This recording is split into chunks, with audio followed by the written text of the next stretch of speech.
Good morning students, welcome to class 9. Today we are going to study chapter number 3 part 4. तो हम आज पढ़ेंगे molecular mass and mole concept. Molecular mass किसे कहा जाता है? Molecular mass of a substance, कोई भी सब्सटेंस के molecular mass is equal to the sum of the atomic masses of the all atom. एक मॉलिक्यूल में जितने एटम्स होते हैं उसके एटॉमिक मास को ऐड करके हमें मॉलिक्यूलर मास मिलते हैं। इसके मतलब the relative mass of the molecule express in atomic mass unit. किसे एक्सप्रेस किया जाता है? एटॉमिक मास यूनिट को हम लिखते हैं, यूनिफाइड मास भी कहा जाता है। एटॉमिक मास ऑफ यूनिट को हम लिखते हैं मास ऑफ यूनिट इज, हम लिखते हैं इसको यू से, ठीक है। एटॉमिक मास ऑफ यूनिट को हम लिखते हैं यू से। अब आते हैं देख calculate the relative molecular mass of water. तो आप अगर वाटर के मॉलिक्यूलर मास निकालते हो, वाटर के मॉलिक्यूलर मास निकालने के लिए वाटर में क्या रहता है? Hydrogen, oxygen. हाइड्रोजन कितने रहते हैं?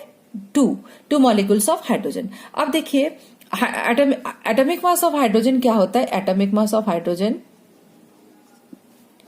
Atomic mass of hydrogen is equals to कितने होते हैं? 1, है ना। एटॉमिक मास ऑफ हाइड्रोजन 1 होते हैं, 1 यू। और ऑक्सीजन होते हैं, ऑक्सीजन के होते हैं 16 यू। हाइड्रोजन के 1 यू और इसके 16 यू। अब देखिए so molecular mass of water, अब वाटर मतलब H2O, तो मॉलिक्यूलर मास अगर निकालना है तो मॉलिक्यूलर मास ऑफ वाटर,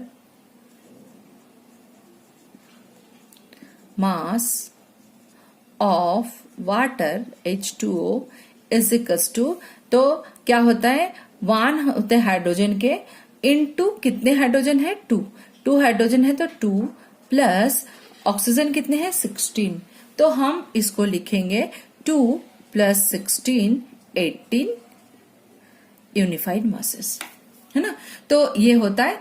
और देखिए उसके बाद मॉलिक्यूलर मास ऑफ HNO3। अब HNO3 के मॉलिक्यूलर मास निकालिए।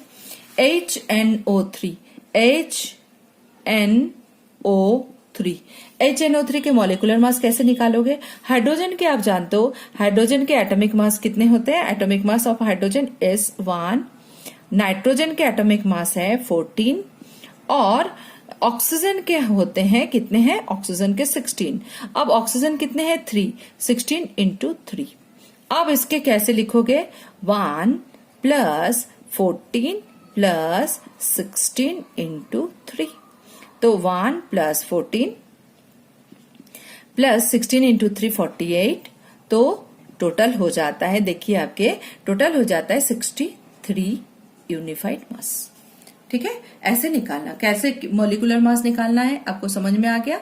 मॉलिक्यूलर मास ऐसे निकाल, सम ऑफ जितने एटम्स, जैसे हाइड्रोजन एक एटम है, नाइट्रोजन एक एटम है, ऑक्सीजन एक एटम है, इसमें कितने एटम्स जुड़ते हैं उसको हम प्लस करके हमें निकालना पड़ता है मॉलिक्यूलर मास, ठीक है। मॉलिक्यूलर मास समझ में आ गया। अब आते हैं formula of unit mass. Unit mass मतलब formula of unit mass is calculated the same manner, एक ही मैनर से किया जाता है मॉलिक्यूलर मास के जैसे सम करके मॉलिक्यूलर मास के किया जाता है, ऐसे मतलब यूनिफाइड मास किया जाता है। लेकिन we use word formula unit of दो सब्सटेंस उसका कंस्टिट्यूएंट पार्टिकल्स आर आयन। हम मतलब इसके मतलब फॉर्मूला यूनिट मास के वो लेते हैं जो आयन से बनते हैं, जैसे sodium and chloride. Sodium chloride दोनों ही आयन है, सोडियम NaCl दोनों आयन बनते हैं। तो NaCl के अगर आप यूनिट मास निकालोगे तो क्या है? सोडियम मतलब 1 इंटू 23 प्लस क्लोरीन के हैं 35.5, एटॉमिक मास 35.5 इंटू 1। तो आप देखिए 23 प्लस 35.5 हो जाता है, दोनों मिलके 58.5, है ना। 58.5 इसके यूनिट मास आ जाता है। क्या मास है? Unit mass. समझ में आया?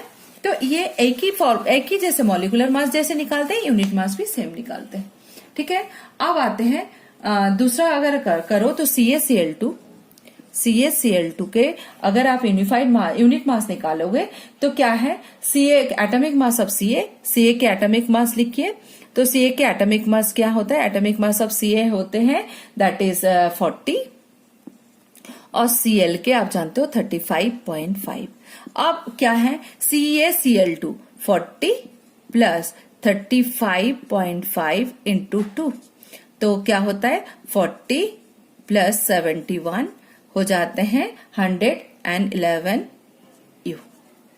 ठीक है, समझ में आया कैसे बनाने हैं। लेकिन इसके लिए आपको पहले ही एटॉमिक मास सारे दिया हुआ है आपके बुक में, वो आपको लर्न, पहले भी आपको कहा सारे लर्न करने होंगे। अब आते हैं मेन चीज, मोल कॉन्सेप्ट। मोल कॉन्सेप्ट क्या किसे कहा जाता है, जैसे कोई भी एग्जांपल ले लो, जैसे hydrogen oxygen 2H2 plus O2 बनते हैं 2H2O, ये एग्जाम्पल आप ले लो। तो ये एग्जाम्पल में क्या है, हम क्या जानते हैं, 2 molecule of hydrogen, 1 molecule of oxygen, 2 molecules of water बनते हैं। 2 molecules of hydrogen, 1 molecules of oxygen बनते हैं 2 मॉलिक्यूल्स ऑफ वाटर। दूसरे तरीके से क्या होगा, 4 unified mass of hydrogen, 4 unified mass of hydrogen plus 16 into 2 मतलब 32 यूनिफाइड मासेस ऑफ ऑक्सीजन बनते हैं। ये दोनों मिला के क्या हो गया, 32 plus 36 unified masses of H2। समझ में आया। तो ये होता है, मतलब आप दूसरे तरीके से ऐसा बोल सकते हो।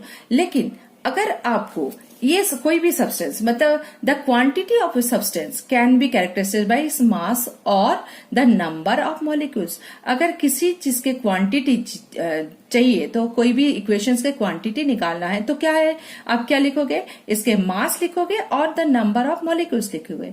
बट केमिकल रिएक्शन में इक्वेशन जब होते हैं, इसमें directly the number of atoms और molecules taking part in the reaction. हम क्या ले, कितने मॉलिक्यूल्स इसमें पार्टिसिपेट किए, जैसे 4U, ये 32, तो ये हम डायरेक्ट कितने एटम्स पार्टिसिपेट कर रहे हैं वो भी लिख सकते हैं, है ना। लेकिन ये सब्सटेंस में और एक टर्म आ गया जिसको हम कहते हैं न्यू यूनिट जुड़े, मतलब क्वांटिटी लिखने के लिए, दैट इज मोल। क्या लिखा, मोल। क्वांटिटी ऑफ अ सब्सटेंस लिखने के लिए हमें कोई भी रिएक्शन में क्वांटिटी ऑफ सब्सटेंस लिखने, मोल कॉन्सेप्ट आया। That is mole. 1 mole of any species, 1 mole of any species मतलब एटम्स हो, पार्टिकल्स हो, आयन्स हो, मॉलिक्यूल्स हो, कुछ भी हो। स्पीसीज में क्या आ जाता है, atoms, molecules, ion and particles. Is that quantity in the number having mass equal to the atomic or molecular mass in grams? तो अगर मोल 1 मोल is equals to 1 मोल क्या mass equal to the atomic और molecular mass in gram, है ना। तो the number of particles, atoms, molecules of ion present in 1 mole of any substance is fixed. 1 mole कोई भी particles हो, कोई भी एटम्स हो, मॉलिक्यूल्स हो एंड आयन्स हो, इसमें कोई भी पार्टिकल्स के 1 मोल इज इक्वल्स टू, हम क्या, ये फिक्स्ड है और इसके वैल्यू हम लिखते हैं 6.022 10⁻23। याद रखना 10⁻23, है ना। तो आपके 1 मोल इज इक्वल्स टू हम क्या लिखते हैं, 6.022 इंटू 10⁻23। ठीक है, 10⁻23 लिखने से ये होता है, ये जो है कांस्टेंट है, इसको बोलते हैं हम एवोगाड्रो नंबर, इसको कहते हैं एवोगाड्रो नंबर और एवोगाड्रो कांस्टेंट, जो एमेडियो एवोगाड्रो ने किया, ये एक्सपेरिमेंटली ये ऑब्टेन वैल्यू है। और इसको हम लिखते हैं, एवोगाड्रो नंबर को लिखते हैं n0 से, किसे लिखते हैं n0। और इसके 1 mole of anything 1 mole of anything चीज, कोई भी चीज के लिए एनीथिंग, दैट इज 6.022 10⁻23। याद रखना ये नंबर किसी चीज के लिए। तो अब the mass of the 1 mole of a substance is equal to the relative atomic और मॉलिकुलर मास इन ग्राम्स। तो 1 मोल ऑफ अ सब्सटेंस, कोई भी चीज के 1 मोल अगर हो तो ये इक्वल किसके इक्वल होता है, रिलेटिव और मॉलिकुलर मास के इक्वल होंगे। तो 1 mole of a substance is equal to relative atomic और मॉलिकुलर मास इन ग्राम्स, किसमें होता है, ग्राम्स में। आप कैसे निकालोगे, to get the mass of 1 mole of atom, that element, that is a molar mass, और we have take the same numerical value of the change of the U to G। अब U से हम लिखेंगे G, एक ही molar mass को हम कैसे लिखते हैं, G। तो देन आप देखिए, molar mass of an atom is also known as gram atomic mass. Molar mass को हम लिखते हैं, molar mass is equals to gram atomic mass. Molar mass मतलब ग्राम एटॉमिक मास, ग्राम एटॉमिक मास। ठीक है, ग्राम एटॉमिक